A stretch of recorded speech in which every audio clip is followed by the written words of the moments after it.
मैं जोड़ता हूं, नरेंद्र है तो निश्चित है। अब निश्चित तौर पर आज जो विशंबर दयाल जी उन्होंने जिस रेडिएशन का जिक्र किया है, मुझे लग रहा है उसको आगे बढ़ाते हुए, और वो कह रहे हैं वो जो मुनीर है, मुनीरिया कहाँ छिप गई, मतलब वो अपने अंदाज में बोल रहे हैं, उस पर भी आपकी टिप्पणी। देखिए, जहाँ तक रेडिएशन की बात है, माफ करिए, रेडिएशन दुनिया में किसी से छुपा नहीं रह सकता। न्यूक्लियर रेडिएशन जो है वो ऐसा नहीं है कि भाई आपका यहाँ से थोड़ा ब्लड निकल गया और फिर टेपी लगा दो और वो चिपक जाएगा। ये मैं मतलब चेरनोबिल का जब रेडिएशन हुआ था ना, और उस पर जो संघर्ष हुआ था, और उसके बाद जो उसका दुनिया ने उसका भयानक रूप देखा, बिल्कुल। और मैंने उसका रूप 99-2000 में देखा, जब मैं हमारे DGFMS को वहाँ पे हम अपनी कुछ न्यूक्लियर मेडिसिन सेटअप करना चाहते थे, तो उनके हॉस्पिटल में लेके गया। तो मैं नहीं समझता कि किसी किस्म का न्यूक्लियर रेडिएशन हुआ है। जो डैमेज हुआ है वो मैंने सबसे पहले जब कहा गया कि भाई हमने रावलपिंडी के नूर खान जो उनका मेन एयरबेस है उस पर स्ट्राइक की है, तो मैंने फर्स्ट मेरा रिएक्शन ये था कि हमारा बेस वो नहीं है, वहां जो न्यूक्लियर बंकर्स हैं। देखिए डिफरेंस है, बंकर्स में जाती है कमांड सेंटर्स, जब न्यूक्लियर स्ट्राइक आती है तो जो कमांड सेंटर है, जो वहां के आर्मी चीफ हैं, एयर चीफ हैं, प्राइम मिनिस्टर हैं, वो सब उन बंकर्स में जाते हैं। तो वो 10 किलोमीटर्स है इधर वे, इस्लामाबाद से ले लो आप, रावलपिंडी से ले लो, तो एक बड़ी सेंट्रल सी जगह है।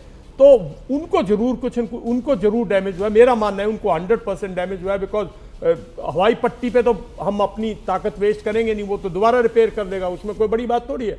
वो तो जो हम चीज डैमेज करना चाहते थे वो है जिसके रिपेयर में फाइनेंसेस लगेंगे, टाइम लगेगा और वो होगा। तो रेडिएशंस को तो मैं नहीं समझता, मतलब हमें बात करनी चाहिए, बिकॉज उसको छुपा ही नहीं सकते आप। हाहाकार मस्ती है साहब, एक थोड़े से रेडिएशन से ही बहुत चारों तरफ वो फैल जाता है, और उसका कंट्रोल करने का सिस्टम प्लीज वो बहुत डिफरेंट है। तो ये रेडिएशन पे मेरी टेक है। अब जहां तक आज की बात है, उसमें कोई संदेह की बात नहीं है कि आज बार बार, और देखिए जो सोशल मीडिया पे आ रहा है ना, आपके सामने जो सवाल आ रहे हैं, बार बार लोग पूछ रहे हैं, बिल्कुल, ये क्योंकि मेरे जैसे लोग कहते रहे कि भाई कब तक पाकिस्तान को माफ करते रहोगे।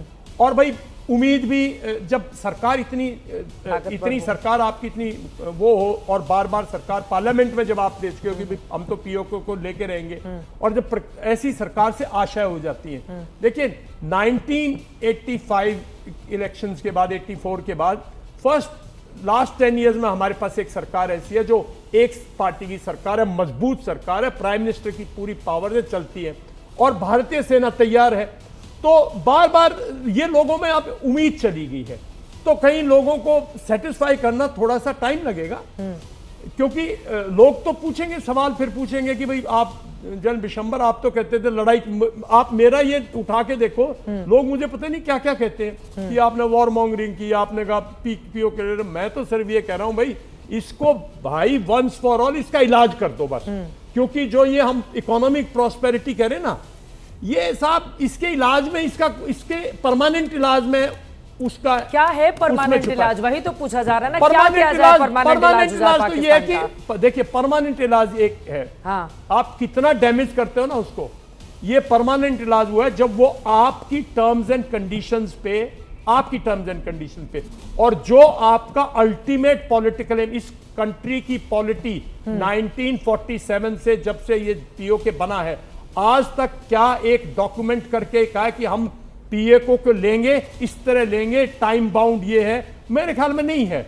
अगर वो नहीं है डॉक्यूमेंट, तो फिर बात ही मत करो, राइट। अगर वो डॉक्यूमेंट है तो फिर वो